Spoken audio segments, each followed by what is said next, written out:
In 2025, an AI system denied loans to 87% of qualified minority applicants. I'm Dr. Alex Chen, and this is how I uncovered the hidden danger of AI bias. As an AI ethicist, I've always been fascinated by the potential of artificial intelligence to solve complex problems. I remember the day I first saw an AI diagnose a rare disease in seconds. It felt like magic, like we were on the cusp of a new era. But as I delved deeper, I began to notice troubling patterns. But what I didn't realize was that these systems, which we thought were objective, were harboring deep-seated biases. From facial recognition failures to biased hiring algorithms, the problems were pervasive and deeply concerning. I knew then that I had to act.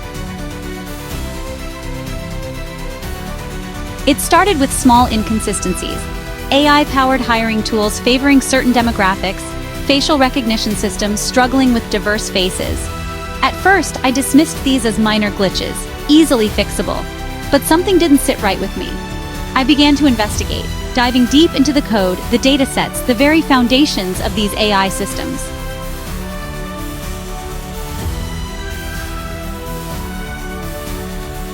What I found shocked me.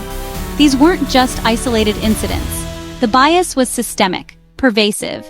In one case, an AI used for predicting recidivism in the criminal justice system was twice as likely to falsely label Black defendants as future criminals compared to white defendants.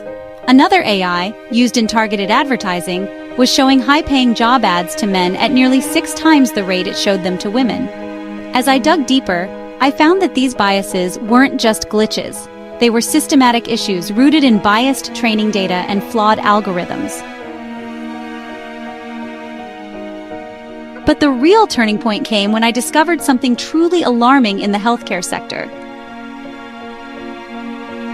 A major healthcare AI was consistently underdiagnosing heart conditions in women and minorities. This wasn't just a technical problem, it was a matter of life and death. I remember sitting in my office, staring at the data, feeling the weight of what I'd discovered crushing me.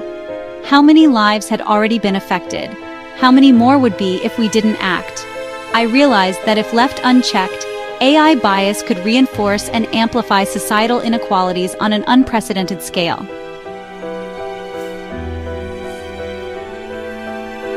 We were at a crossroads. AI was becoming increasingly integrated into every aspect of our lives, from who gets a loan to who gets medical treatment. If we didn't address this now, we risked creating a future where existing inequalities would be calcified into cold, unquestionable code.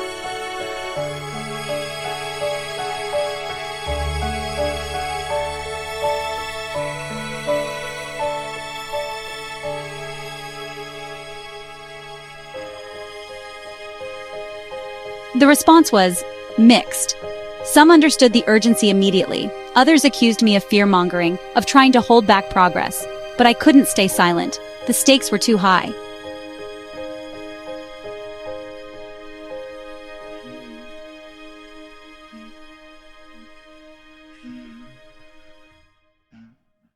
I testified before Congress, wrote papers, gave interviews.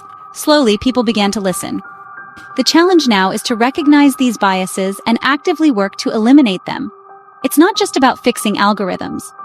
It's about changing the way we think about AI and its role in our society. We need diverse teams developing these systems, bringing a wide range of perspectives and experiences to the table. And most importantly, we need constant vigilance. As AI continues to evolve, so too will the ways in which bias can creep in. We need to ensure AI works for everyone, not just a privileged few. This isn't just a technical challenge. It's a social one, a moral one. It's about deciding what kind of future we want to build. Do we want a future where AI perpetuates and amplifies our existing biases and inequalities? Or do we want one where AI helps us build a more just, more equitable world?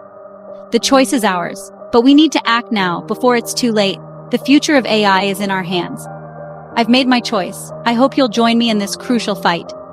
This is Dr. Alex Chen, and this is our call to action.